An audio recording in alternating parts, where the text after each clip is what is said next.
Se conmemoran 40 años del golpe de Estado, el golpe militar de 1973.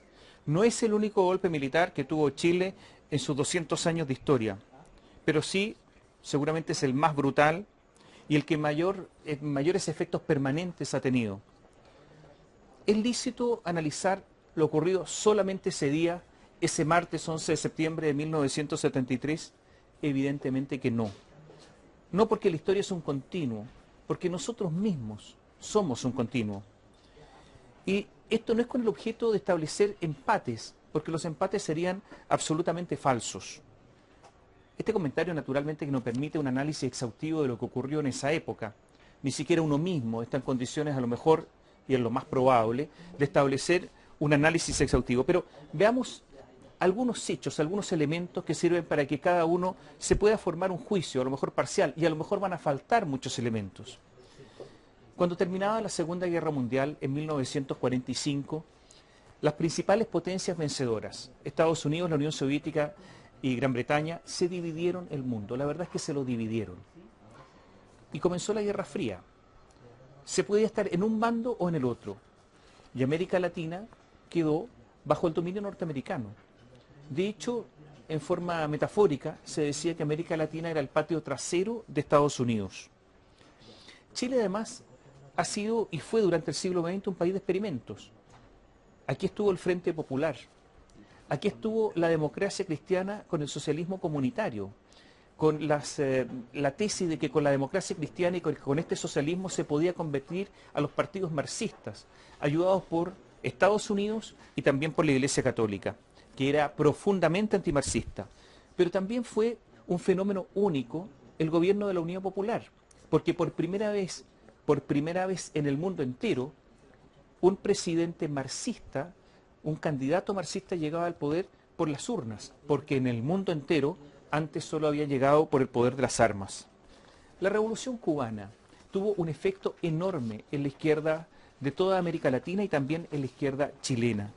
Los países se viraron hacia la izquierda, hacia un extremo de la izquierda. El Partido Socialista Chileno, por ejemplo, recién en 1967 se declaró marxista con apellido, es decir, marxista-leninista, y señaló que la violencia revolucionaria era inevitable, repito, inevitable y además legítima. Y se dijo que lo otro era la democracia burguesa y por lo tanto una democracia desechable. Clodomiro Almeida, uno de los grandes líderes del Partido Socialista, hablaba de lo que se llamaba ilusionismo electoral. Salvador Allende era un moderado al interior del Partido Socialista. Esa es la verdad. Y cuando enfrentó la candidatura por cuarta vez, tuvo una enorme oposición al interior del Partido Socialista. Se decía que era un candidato de modé, viejo, aburguesado, socialdemócrata, porque en ese tiempo ser socialdemócrata era un asunto peyorativo. Así estaba el asunto. De hecho, cuando fue elegido Allende candidato por cuarta vez, grandes dirigentes de ese partido no votaron por él. No votó por él Clodomiro Almeida, no votó por él Aniceto Rodríguez, no votó por él Carlos Altamirano. ¿Había mucha retórica? Sí, demasiada retórica. Retórica que a veces no tenía un correlato con los hechos, con los actos, sí. Pero también hay que decir que la política en gran parte es discursiva, es el arte del discurso. Era un Chile también totalmente distinto. Por ejemplo, los partidos de izquierda señalaban que la homosexualidad era un vicio burgués y está absolutamente prohibida. Quien era homosexual no podía ser de izquierda. O el Partido Comunista, que tenía un control férreo sobre sus militantes, tan férreo que cuando tenían problemas matrimoniales el Partido Comunista intervenía hasta en la cama de sus propios militantes, digo. ¿El gobierno de Allende tuvo contradicciones?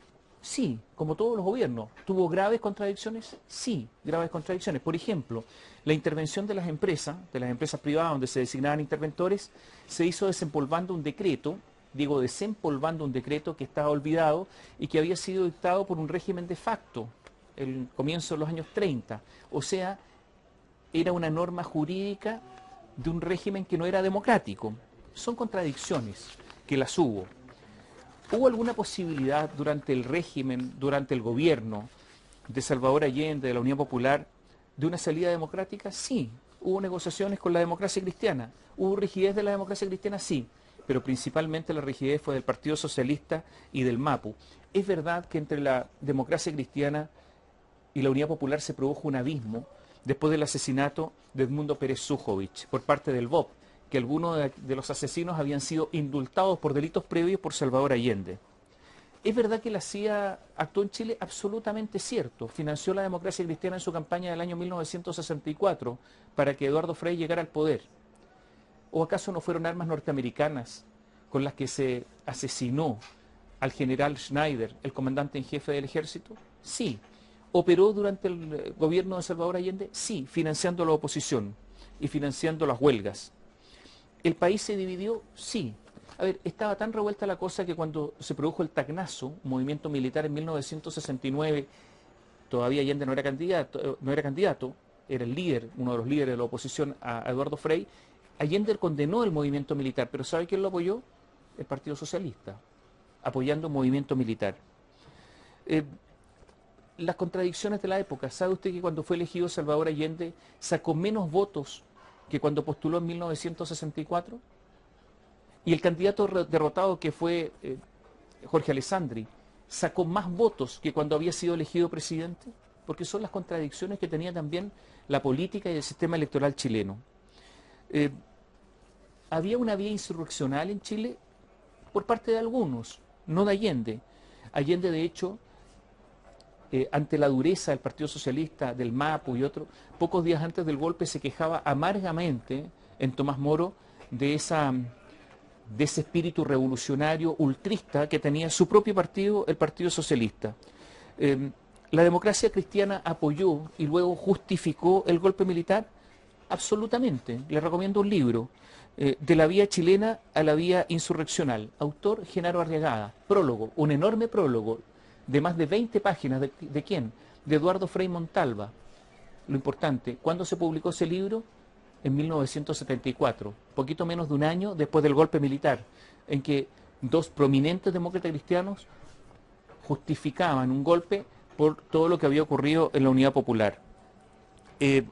Lo ocurrido también demuestra que los militares fueron una gran sorpresa. Posiblemente hubo una mayoría del país que estuvo con el golpe, pero es evidente también que esa gran cantidad de gente que apoyó el golpe, mayoría o mucha gente, no se imaginaron ni de cerca lo que iban a hacer los militares.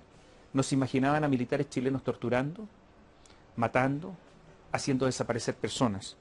Porque nadie se imaginó la influencia, nuevamente Guerra Fría, de la Escuela de las Américas, que está ubicada en Panamá, donde una enorme cantidad de militares latinoamericanos y muchísimos militares chilenos recibían entrenamiento. ¿Entrenamiento de qué? No de guerra, sino de lo que ellos llamaban el combate a la insurgencia, a los guerrilleros, el combate a la izquierda, y donde allí se enseñaba la tortura, la desaparición y el asesinato, porque se impregnaba la política de la seguridad nacional.